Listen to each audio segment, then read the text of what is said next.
कैसे हो आप सभी लोग? आई होप सब बढ़िया होंगे एंड मजे कर रहे होंगे। सो आज के इस वीडियो में बच्चों आज हम बात करने वाले हैं अपने रियल नंबर्स के चैप्टर के बारे में, क्लास 10 का फर्स्ट चैप्टर के बारे में। और आज के इस वीडियो में बेटा हम क्या करने वाले हैं, इसकी समरी करने वाले हैं, इसके सारे के सारे कॉन्सेप्ट हम यहाँ पे कवर करने वाले हैं, ठीक है। और ये जो सारे कॉन्सेप्ट है ये हम करेंगे 30 मिनट कंप्लीट और कोशिश करेंगे कि जल्दी से जल्दी हम सारे कॉन्सेप्ट को क्लियर कर लें, ठीक है। तो सबसे पहले इसमें देख लेते हैं क्या क्या चीजें हम पढ़ने वाले हैं। सबसे पहला आता है इसमें फंडामेंटल थ्योरम ऑफ अरिथमेटिक, जिसमें हम एचसीएफ पढ़ते हैं एंड एलसीएम पढ़ते हैं एंड उनका रिलेशनशिप पढ़ते हैं कि एचसीएफ और एलसीएम के बीच का रिलेशनशिप क्या होने वाला है। जो सेकंड चीज है बेटा वो क्या है, हमें कोई नंबर दे दिया जाएगा, उसको प्रूव करना पड़ेगा आपको कि वो क्या है, एक इर्रेशनल नंबर है। तो सारी यहाँ पे सारे जो कॉन्सेप्ट है वो हम यहाँ पे देखने वाले हैं। सबसे पहले हम करेंगे कि रियल नंबर्स में कौन कौन से टाइप्स ऑफ नंबर्स आते हैं, ठीक है। चलो देखो भाई, सबसे पहले हम बात करेंगे क्लासिफिकेशंस ऑफ नंबर। अगर हम बात करें रियल नंबर्स के बारे में तो यहाँ पर हमारे पास दो नंबर्स आते हैं। पहला जो आता है बेटा रैशनल नंबर,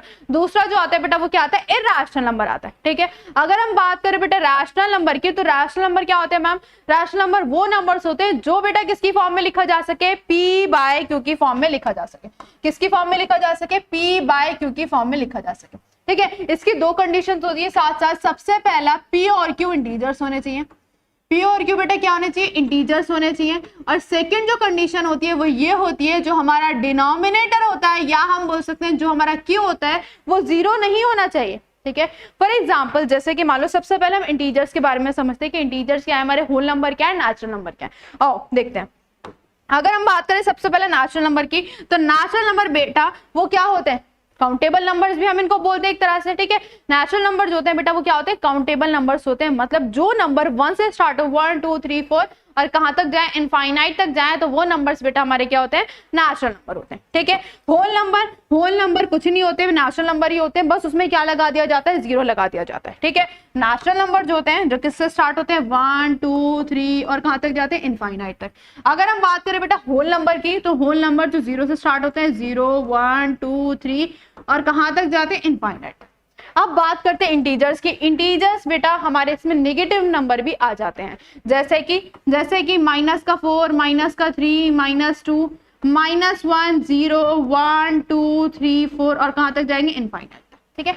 इसमें नेगेटिव नंबर्स भी हमारे इंक्लूड हो जाते हैं, ठीक है। ये हमारे इंटीजर्स है एंड ठीक है। रैशनल नंबर के अंदर इंटीजर्स आते हैं, इंटीजर्स के अंदर होल नंबर के अंदर बेटा क्या आते हैं, नेचुरल नंबर आते हैं। जैसे कि हम पढ़ रहे थे किसके बारे में, रैशनल नंबर के बारे में। तो बेटा वो क्या है, पी बाय क्यू की फॉर्म में होना चाहिए और दोनों के दोनों इंटीजर्स होने चाहिए। जैसे कि एक एग्जांपल से समझते हैं।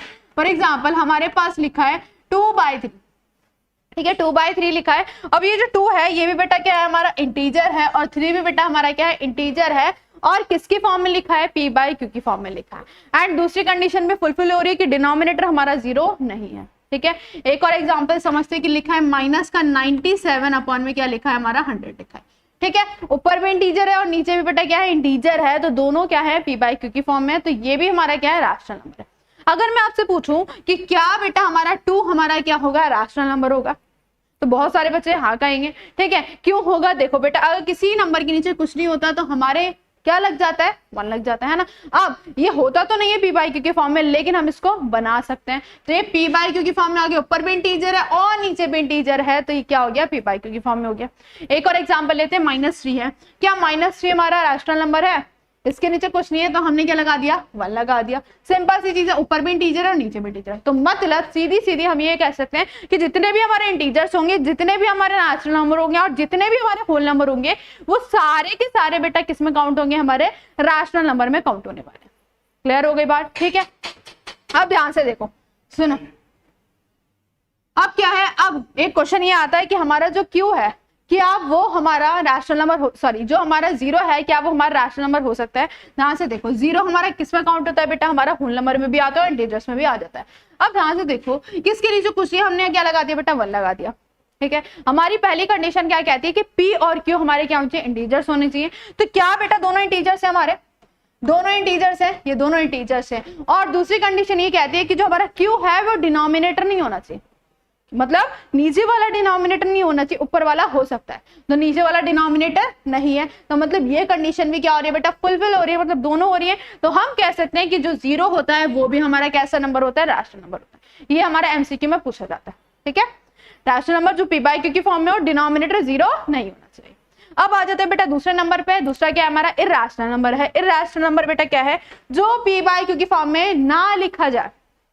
सिंपल सी चीज है, जो पी बाई क्यू की फॉर्म में ना लिखा जाए। तो अब कौन से नंबर होंगे, रूट में नंबर्स आते हैं बेटा। कैसे नंबर्स आते हैं, रूट में। फॉर एग्जांपल √2 लिख दिया, ठीक है, √2 लिख दिया। अब बच्चे कहेंगे मैम इसके नीचे कुछ नहीं, हम 1 लगा सकते हैं ना, लगा दो बेटा। लेकिन हमारी जो पहली कंडीशन थी वो ये थी कि पी और क्यू इंटीजर्स होने चाहिए। क्या √2 इंटीजर है, बिल्कुल भी नहीं है, इंटीजर तो ये होता ही नहीं, लेकिन नीचे वाला है। लेकिन हमें तो दोनों चाहिए होते हैं, तो ऊपर वाला तो है नहीं, तो इसलिए ये हमारा रैशनल नंबर नहीं होता। ठीक है, अब जैसे कि और एग्जांपल ले लो, ठीक है, हमने ले लिया √3, ठीक है, क्या ले लिया, √7 ले लिया, √5 ले लिया, सारे जितने भी एक्सेट्रा हमारे जितने भी नंबर्स हैं वो सारे हमारे किस में काउंट होते हैं, इर्रेशनल नंबर में। ठीक है, अब मैं आपसे एक क्वेश्चन पूछती हूँ, क्या बेटा √4 हमारा इर्रेशनल है, ये भी तो रूट में है, लेकिन ये हमारा इर्रेशनल नहीं है। क्यों नहीं है, अगर आपके पास क्या लिखा हुआ मिल जाए, देखो ध्यान से, आपके पास लिखा हुआ मिल जाए रूट में कोई परफेक्ट स्क्वायर, परफेक्ट अगर स्क्वायर कोई लिखा हुआ मिल जाए तो वो इरेशनल नंबर नहीं होता, वो कैसा नंबर होता है, रैशनल नंबर होता है। क्यों होता है, देखो ध्यान से, रूट में 4 लिखा है बेटा, रूट में 4 लिखा है, क्या मैं इसको ऐसे लिख सकती हूँ, √2 का होल स्क्वायर। ठीक है, स्क्वायर से रूट कट जाता है, बाहर निकल के बेटा कितना आ गया, 2 आ गया। तो 2 कैसा नंबर है, हमारा रैशनल नंबर है। ठीक है, तो इसलिए हमेशा ध्यान रखना है, कभी भी रूट में परफेक्ट स्क्वायर होगा तो किस में काउंट होगा, रैशनल में। जैसे कि आपका √25 हो गया, √49 हो गया, √144 हो गया। ठीक है, तो रैशनल नंबर जो रूट में लिखे जाए, लेकिन वो परफेक्ट स्क्वायर नहीं होने चाहिए। जैसे कि आपका माइनस में √6 लिखा हुआ है, रूट में 31 लिखा हुआ है, माइनस का √2 लिखा हुआ है और √5 लिखा हुआ है, जितने भी नंबर्स लिखे हैं सारे क्या है बेटा, इरेशनल नंबर है। आई होप क्लियर हो गया होगा। अब बढ़ जाते हैं बेटा डेसिमल रिप्रेजेंटेशन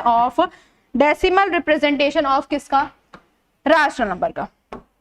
ठीक है, ये हमारी डेसिमल रिप्रेजेंटेशन सिंपल से समझते हैं। हमारे पास जैसे कि आपने देखा होगा डेसिमल में नंबर्स आते हैं, उसकी भी बेटा 2 कैटेगरीज होती हैं। 2 कैटेगरीज कौन सी होती है, पहला होता है टर्मिनेटिंग एंड दूसरा होता है नॉन टर्मिनेटिंग। इसका मतलब समझते हैं, टर्मिनेटिंग क्या है एंड नॉन टर्मिनेटिंग क्या है। सबसे पहले हम आ जाते हैं टर्मिनेटिंग पे। टर्मिनेटिंग बेटा वो नंबर्स होते हैं जो पहली बात तो डेसिमल में होंगे एंड डेसिमल के बाद कुछ नंबर आके खत्म हो जाते हैं। जैसे कि एग्जांपल लेते हैं, जैसे बेटा आपका लिखा है 2.47, ठीक है, पॉइंट के बाद 2 नंबर आके खत्म हो गया।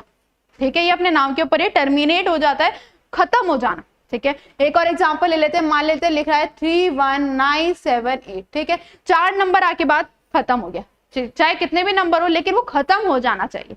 ठीक है, अब आते हैं नॉन टर्मिनेटिंग में। नॉन टर्मिनेटिंग नाम का ही अपने ऊपर है कि वो टर्मिनेट नहीं होगा, मतलब वो खत्म नहीं होगा, मतलब वो कॉन्टिन्यूअस चलता जाएगा। जैसे कि एग्जांपल लेते हैं, कोई भी नंबर लिखा है 2.346, ये कॉन्टिन्यूअस चलता जा रहा है, ऐसे बहुत सारे नंबर्स आ रहे हैं। अब इसमें भी 2 कैटेगरीज होती है। 2 कैटेगरीज कौन कौन सी होती है बेटा, देखो ध्यान से, पहला होता है हमारा रिपीटिंग एंड दूसरा होता है नॉन रिपीटिंग। ये भी बेटा अपने नाम के ऊपर ही है। रिपीटिंग मतलब ऐसे नंबर्स पॉइंट के बाद जो रिपीट होते जा रहे हैं। जैसे कि एग्जांपल से समझो, ये हमारे रिपीटिंग का एग्जांपल लेते हैं, 2.33333 कॉन्टिन्यूअस चलता जा रहा है और 3 जो है बार बार वो क्या हो रहा है, रिपीट हो रहा है, जिसको हम ऐसे भी लिख सकते हैं कि 2.3 के ऊपर बार। इस बार का मतलब है कि नंबर क्या हो रहा है, रिपीट हो रहा है। एक और एग्जाम्पल समझते हैं, जैसे मान लो लिखा है 3.47 के ऊपर बार। 47 के ऊपर बार का मतलब है 47 बार बार क्या हो रहा है बेटा, रिपीट हो रहा है, वो कॉन्टिन्यूअस चलता जा रहा है। क्लियर हो गई इतनी बात। 3 नंबर भी रिपीट हो सकते हैं, 4 नंबर भी रिपीट हो सकते हैं, लेकिन वो रिपीटेशन होना चाहिए और वो खत्म नहीं होना चाहिए। क्लियर। अब आ जाते हैं बेटा नॉन रिपीटिंग में। नॉन रिपीटिंग क्या है मैम, नॉन रिपीटिंग बेटा कुछ नहीं है, सिंपल जो नंबर्स रिपीट ना हो, है ना, जो नंबर्स रिपीट ना हो। जैसे कि मान लो 2.34179886 है ना, ऐसे कुछ भी नंबर्स आ रहे हैं और वो कॉन्टिन्यूअस चलते जा रहे हैं। ठीक है, ऐसे नंबर्स को हम क्या कहते हैं बेटा, नॉन रिपीटिंग नंबर्स कहते हैं और नॉन रिकरिंग भी कहते हैं, और इसको हम कहते हैं रिकरिंग। इनके दूसरे भी नाम होते हैं। ठीक है, इसको हम कहते हैं नॉन रिकरिंग। क्लियर हो गई थी बात। ठीक है, सारे ही जितने भी नंबर्स हैं अपने नाम के ही ऊपर है, तो आप नाम से भी इनको समझ सकते हैं। अब इसका रैशनल इरेशनल से क्या रिलेशन है वो भी समझते हैं। देखो ध्यान से, ये जो नंबर है कौन कौन से, terminating and repeating. Terminating and repeating जो नंबर से बेटा, इनको हम रैशनल नंबर भी बोलते हैं। क्या बोलते हैं इनको, रैशनल नंबर भी हम इनको बोलते हैं। और जो बचा नॉन रिपीटिंग, उसको बेटा क्या बोलते हैं, इरैशनल नंबर भी बोलते हैं। क्यों बोलते हैं मैम, देखो ध्यान से, सबसे पहले हम बात करते हैं टर्मिनेटिंग की।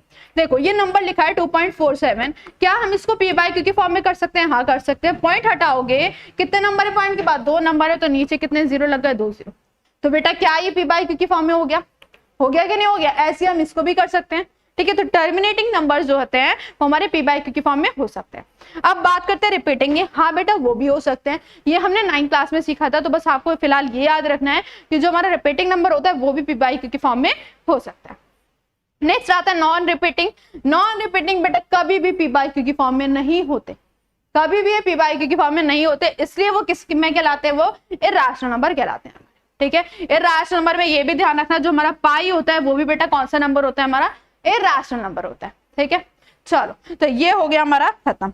अब आ जाते हैं बेटा अपने टॉपिक पे, जो कि हमारा क्या है, फंडामेंटल थ्योरम ऑफ अरिथमेटिक। ठीक है, इसमें हमारे पास दो नंबर्स है, सबसे पहला हमारा कंपोजिट नंबर, दूसरा है बेटा हमारा प्राइम नंबर। सबसे पहले हम इनको समझने की कोशिश करते हैं, देन हम अपनी थ्योरम पे समझेंगे। आओ देखो ध्यान से। सबसे पहले हम बात करते हैं फंडामेंटल कंपोजिट नंबर के, है ना। कंपोजिट नंबर बेटा क्या होता है, जिसके मोर देन 2 फैक्टर्स हो। कितने फैक्टर्स हो, मोर देन 2 फैक्टर्स होते हैं।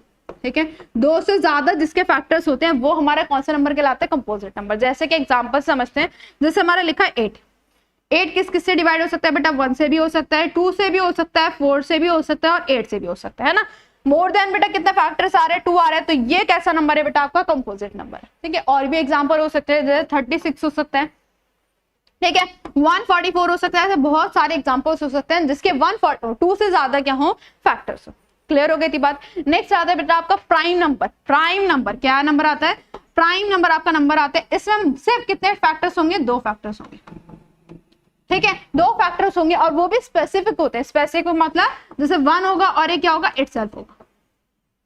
एक तो खुद होता है और एक क्या होता है आपका 1 होता है। जैसे कि बेटा आपका 2 है, क्या है आपका 2 है, 2 क्या है बेटा, अपने आप से डिवाइड हो जाएगा, किससे हो जाएगा, 1 से हो जाएगा। तो 2 is a smallest prime number. ठीक है, 1 नहीं होता, क्यों नहीं होता, क्योंकि सिर्फ 1 का एक ही फैक्टर होता है, वो क्या होता है, 1 होता है।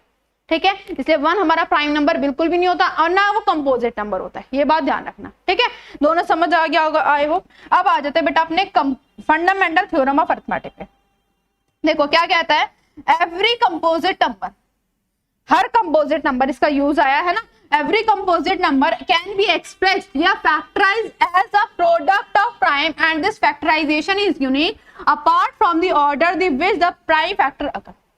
अब इसको ना मैं एक एग्जांपल समझाती हूँ ताकि वो आपको अच्छे से जो लिखा है ना कहानी वो अच्छे से आपको समझ आ जाए। ठीक है, एक एग्जांपल समझते हैं, देखो ध्यान से। मैंने लिखा है एक 144 नंबर। ठीक है, क्या लिखा बेटा, 144। हम इसको करेंगे प्राइम फैक्टराइजेशन मेथड से। अब ये प्राइम फैक्टराइजेशन मेथड क्या होता है, प्राइम फैक्टराइजेशन मेथड वो मेथड होता है बेटा जिसमें हम इसके फैक्टर्स निकालते हैं। क्या निकालते हैं बेटा, फैक्टर्स निकालते हैं। वो कैसे निकालते हैं फैक्टर्स, कुछ नहीं, एक टेबल सी बनाएंगे।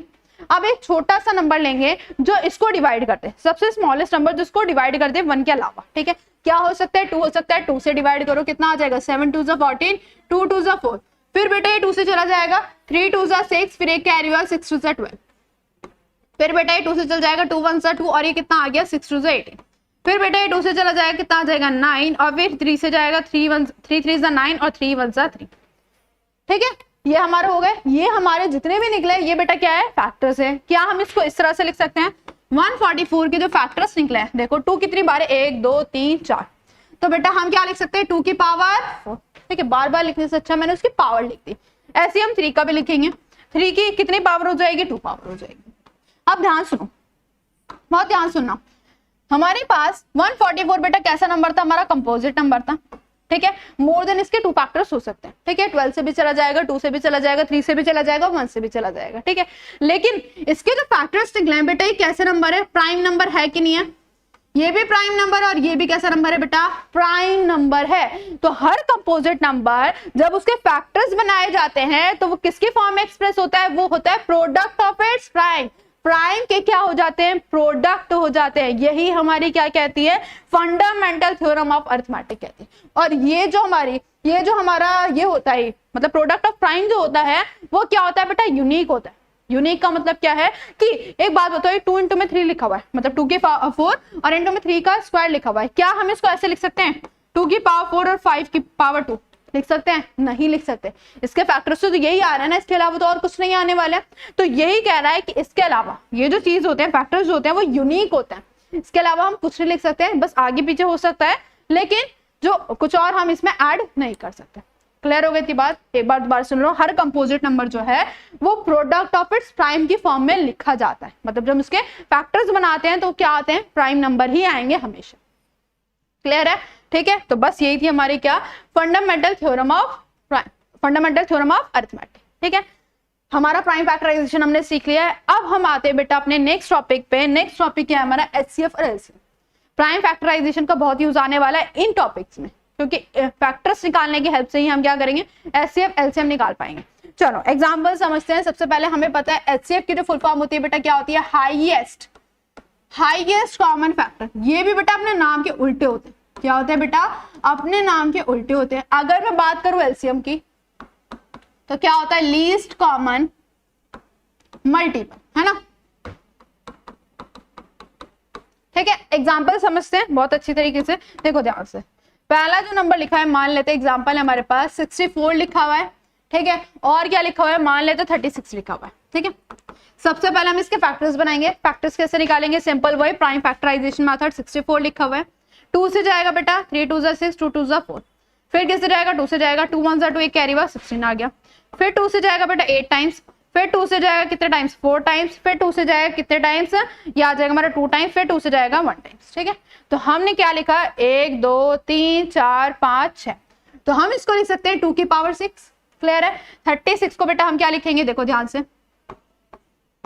पहले किससे जाएगा बेटा, 2 से, 2 1 2, और ये आ गया 18, फिर 2 से जाएगा 9 टाइम्स, फिर 3 से जाएगा 3 टाइम्स, फिर 3 से जाएगा 1 टाइम। ठीक है, मतलब हम लिख सकते हैं 2 की पावर 2 और 3 की पावर 2। अब समझते हैं एचसीएफ और एलसीएम। ठीक है, ध्यान सुनना। सबसे पहले हम बात करने वाले बेटा एचसीएफ की। एचसीएफ क्या बोलते हैं, हाईएस्ट कॉमन फैक्टर, मतलब जो हमारा कॉमन फैक्टर है इसका, जैसे मैंने बोला अपने नाम का उल्टा होता है। सबसे पहले कॉमन नंबर देखो, क्या आ रहा है बेटा, कॉमन नंबर 2 आ रहा है। ठीक है, इसकी हम क्या देखते हैं, लोवेस्ट पावर। ध्यान रखना, जब भी एचसीएफ निकाला जाए तो कॉमन नंबर की, किसकी, कॉमन नंबर की कौन सी पावर देखेंगे, लोवेस्ट पावर। ठीक है, लोवेस्ट पावर देखना हमेशा। देखो पावर 6 है और पावर 2 है, जो लोवेस्ट है वो कितनी है, 2 की पावर 2। तो हमारा एचसीएफ में बेटा कितना आ गया, 2 की पावर 2, और हमारा आंसर आ गया 4। क्लियर हो गई थी बात, जो कॉमन था सिर्फ वही उठाते हैं यहाँ पे। अब बात करते हैं एलसीएम की। एलसीएम में सबसे पहले, जैसे कि हमने नाम को उल्टा है, जो हमारा कॉमन होता है उसकी हम क्या पावर उठाएंगे, हाईएस्ट पावर। ठीक है, हाईएस्ट पावर उठाते हैं। कॉमन नंबर 2 है, उसकी हाईएस्ट पावर बेटा क्या है, 6 है। ठीक है, इसके अलावा कॉमन तो आता ही आता है, इसके अलावा जो अनकॉमन चीज होती है वो भी यहाँ पे हम रख देते हैं। जैसे 3 की पावर 2 है जो कि कॉमन नहीं है, तो हमारा ये भी इसमें इंक्लूड हो गया। क्लियर हो गई बात। एचसीएम में जो कॉमन होता है उसकी लोवेस्ट पावर, एलसीएम में जो कॉमन होता है उसकी हाईएस्ट पावर, इसके अलावा जो अनकॉमन मतलब जो कॉमन नहीं होती चीज वो भी हम यहाँ पे रख देते हैं। क्लियर हो गई बात। तो ये था बेटा हमारा एचसीएफ और एलसीएम। क्लियर है? चलो अब आगे बढ़ जाते हैं अपने next, relationship between HCF and LCM. Relationship क्या होता है हमारा एचसीएफ और एलसीएम का, देखो ध्यान से। रिलेशनशिप ये कहता है कि हमारा कोई भी 2 नंबर है, जैसे ए और बी 2 नंबर्स हैं, इनका हमने क्या निकाला बेटा, एचसीएफ निकाला। ठीक है, और क्या निकाला, इन दोनों का एलसीएम निकाला। ठीक है, उन दोनों की हमने मल्टीप्लाई करी, तो हमारे पास जो आंसर आएगा वो क्या आ जाएगा, जो 2 नंबर है उनकी अगर हम मल्टीप्लाई कर देंगे तो चीज जो है वो क्या आ जाती है, इक्वल आ जाती है। मतलब एचसीएफ इंटू में एलसीएम जो है वो किसके इक्वल आएगा, ए इंटू में बी के क्या आता है, इक्वल आता है। उन दोनों नंबर्स के मल्टीप्लाई के प्रोडक्ट के इक्वल आता है, जैसे कि हमने यहाँ पे निकाला था। 2 नंबर्स के हमारे पास, एक 64 है, क्या है बेटा 36 है। ठीक है, एचसीएफ बेटा इसका कितना निकला है हमारा, एचसीएफ कितना निकला है, 4 निकला है। ठीक है, और एलसीएम कितना निकला था, 2 की पावर 6 और 3 की पावर 2। जब इन दोनों को मल्टीप्लाई करोगे और देख लेना जो एचसीएफ ये वाला एलएचएस इक्वल्स में क्या आ जाएगा, आरएचएस आपका आ जाएगा। तो ये रिलेशनशिप क्या है बेटा, इंपॉर्टेंट है आपके लिए। क्लियर? चलो अब आगे बढ़ जाते हैं बेटा नेक्स्ट टॉपिक पे, and the next topic is आपकी क्या एक थ्योरम है। ठीक है, इसके ऊपर क्वेश्चन बनता ही बनता है आपका इरैशनल वाले से। 3 नंबर का क्वेश्चन फिक्स है आपका आना। ठीक है, तो बहुत ध्यान से समझना है इसको। क्या बोल रखा है, let P be a prime number. P बेटा कैसा नंबर दे रखा है हमें, एक प्राइम नंबर दे रखा है, और बोल रखा है कि पी जो है वो डिवाइड करता है, पी जो है वो डिवाइड करता है अगर ए स्क्वायर को, देन पी जो है वो ए को भी डिवाइड करेगा, और ए क्या है हमारे एक पॉजिटिव इंटीजर है। एग्जाम्पल समझते हैं, देखो ध्यान से। हमारे पास कोई पी प्राइम नंबर है, जैसे कि मान लेते हैं 2 है। ठीक है, क्या है बेटा हमारा 2 है, और कोई ए स्क्वायर, ए नंबर ले लेते हैं जो कि एक पॉजिटिव इंटीजर है, मान लेते हैं हमारा क्या ले लिया हमने, 8 ले लिया। ठीक है, क्या ले लिया, 8 ले लिया। अब इसका स्क्वायर कर देते हैं। ए का स्क्वायर बोल रखा है, ए का स्क्वायर, 8 का स्क्वायर कितना हो जाएगा बेटा, 64 हो जाएगा आपका। ठीक है, और अपॉन में कितना आ गया 2। अब जब इसको काटोगे तो ये क्या कट जाएगा, ठीक है, 2 3 जा 6 और 3 2 2 जा 4 आ गया, ठीक है, मतलब ये कट गया। P जो प्राइम नंबर है वो a स्क्वायर को अगर डिवाइड कर रहा है तो बोल रहा है कि वो a को भी डिवाइड करेगा। अब a बताओ, a क्या था हमारा 8 था, क्या वो a को भी डिवाइड कर रहा है बेटा? हाँ डिवाइड कर रहा है। सिंपल सी चीज है, एक p अगर प्राइम नंबर कोई a के स्क्वायर को डिवाइड करता है, कोई नंबर के स्क्वायर को डिवाइड करता है, मतलब वो उस नंबर को भी क्या कर रहा है बेटा? वो डिवाइड कर रहा है। सिंपल सी चीज ही हमारी थ्योरम थी, ठीक है। इसका यूज आएगा आपके क्वेश्चन में। कौन से क्वेश्चन में मैम? ये रहा हमारा, देखो, प्रूव रूट 2 इज रैशनल। हम कैसे प्रूव करेंगे? सबसे पहले ना हम क्या करते हैं यहाँ पे कि हम उल्टा मानते हैं। उल्टा कैसे मानते हैं मैम? हम इरेशनल नहीं मानेंगे, हम मान के चलेंगे कि जो रूट 2 है वो कैसा नंबर है? एक रैशनल नंबर है। अगर हमने उसको रैशनल गलत प्रूव कर दिया, मतलब ऑब्वियसली बात है वो कैसा नंबर होने वाला है? इरेशनल। अब कैसे प्रूव करते हैं मैं सिंपल सी चीज बता देती हूँ आपको, ठीक है। रूट 2 को हम क्या मान लेते हैं? सबसे पहले p बाय q की फॉर्म में मान लेते हैं। और p और q जो होते हैं वो कैसे नंबर्स होते हैं? को प्राइम नंबर होते हैं, ठीक है। और ये कंडीशन और होती है, जो q होता है वो 0 के इक्वल नहीं होना चाहिए। को प्राइम नंबर वो नंबर्स होते हैं जिनका जो कॉमन फैक्टर है बेटा क्या आउट क्या आता है? 1 आउट क्या आता है, ठीक है। कॉमन फैक्टर ओनली क्या होता है? 1 होता है, उसके अलावा कुछ नहीं होता। तो हम क्या गलत प्रूफ करेंगे कि को प्राइम नंबर नहीं है, ठीक है। फिर क्या करते हैं? इधर ले जाते हैं, इसको स्क्वायरिंग बोथ साइड कर देते हैं, ठीक है। उधर चला गया, अब क्या कर देते हैं हम? स्क्वायरिंग बोथ साइड, ठीक है। जब स्क्वायरिंग बोथ साइड करते हैं तो ये आ जाता है 2q² और प्लस इक्वल में p। 2 जब मल्टीप्लाई में नीचे आके बेटा कितना हो जाएगा हमारा? डिवाइड में, ठीक है। तो ये आ जाएगा p² अपॉन में 2। अब देखो 2 हमारा प्राइम नंबर है, p² कोई नंबर है। जैसे कि अभी हमने थ्योरम में पढ़ा कि 2 अगर p² को डिवाइड कर रहा है तो वो 2 क्या है? p को भी क्या करेगा? वो डिवाइड करेगा। 2 डिवाइड्स p², देन 2 डिवाइड बेटा किसको? p को भी क्या करेगा? वो डिवाइड करेगा, ठीक है। सिंपल सी चीज है। अब अगर वो डिवाइड कर रहा है मतलब जो p है वो मल्टीपल हुआ होगा 2 का। देखो हमने यहाँ पे क्या पढ़ा था, ये भी हमारा 2 का मल्टीपल था और ये भी बेटा क्या था? 2 का मल्टीपल था। अगर उसको डिवाइड होना है तो जो नंबर है वो हमारा 2 का मल्टीपल ही होगा। क्यों होगा मैम? देखो अगर ध्यान से, मैंने लिखा यहाँ पे 25 लिखा, ठीक है। ये हम ले लेते हैं 5 ही ले लेते हैं, ठीक है। 5 का स्क्वायर करा, 2 हमारा प्राइम नंबर है, तो क्या बेटा 25 2 को डिवाइड कर पाएगा? नहीं कर पाएगा। पॉइंट में आंसर आएगा, प्रॉपर्ली तो डिवाइड नहीं कर पाएगा ना। तो अगर वो जो नंबर है ऊपर वाला वो क्या होना चाहिए? 2 का मल्टीपल ही होगा, जब वो प्रॉपर्ली डिवाइड कर पाएगा, ठीक है। इतनी बात क्लियर है? चलो अब आगे बढ़ते हैं, ठीक है। जैसे कि मैंने बोला p क्या है बेटा? इसका 2 का मल्टीपल हुआ होगा, तो हम क्या इसको लिख सकते हैं? p जो है वो क्या होगा? 2 इंटू में c, और c क्या है हमारा? एक इंटीजर। सिंपल वही स्टेप, स्क्वायरिंग बोथ साइड करेंगे। यहाँ आ जाएगा p का स्क्वायर, ये आ जाएगा 4c का स्क्वायर। अब एक बात बताओ, p² की जो वैल्यू है बेटा वो क्या है? 2q square. क्या हम p² की जगह ये पुट कर सकते हैं? रख दो, ये आ जाएगा 2q²। इसको इससे डिवाइड करोगे कितना आ जाएगा? मल्टीप्लाई में नीचे आके डिवाइड। फिर से बेटा वही कंडीशन बन रही है पहली वाली, इसको पहला मान लेते हैं, ठीक है। ये 2 जो है बेटा वो किसको डिवाइड कर रहा है? अगर वो q² को डिवाइड कर रहा है देन वो किसको भी डिवाइड करेगा बेटा? q को भी डिवाइड करेगा, क्या है ना। अब वो p को भी डिवाइड कर रहा है, q को भी डिवाइड कर रहा है, मतलब p और q जो है वो किसके मल्टीपल है? 2 के मल्टीपल है कि नहीं है? लेकिन ध्यान सोचो, हमने स्टार्टिंग में क्या माना था कि को प्राइम नंबर है। को प्राइम नंबर का मतलब है जो कॉमन एचसीएफ आएगा वो ओनली क्या आएगा बेटा? 1 आएगा। लेकिन इसके तो कॉमन फैक्टर 2 भी आ रहा है, 2 भी तो इसका कॉमन फैक्टर आ रहा है, मतलब ये चीज क्या हो गई? हमारी गलत हो गई। हमारी जो कंट्राडिक्शन थी, जो हमने अज्यूम करा था, वो क्या हो गया बेटा? आपका गलत हो गया। तो इसलिए हम यहाँ पे कह देते हैं कि जो p और q है उसके 1 के अलावा एक और फैक्टर है, वो क्या है? 2, ठीक है। इतनी बात समझ आ गई? तो इस तरह से आपको प्रॉपर तरीके से आपको सारी लाइन लिख के दिखानी पड़ेगी, ठीक है। बस मैंने आपको समझाया कि किस तरह से हम यहाँ पे प्रूव कर सकते हैं।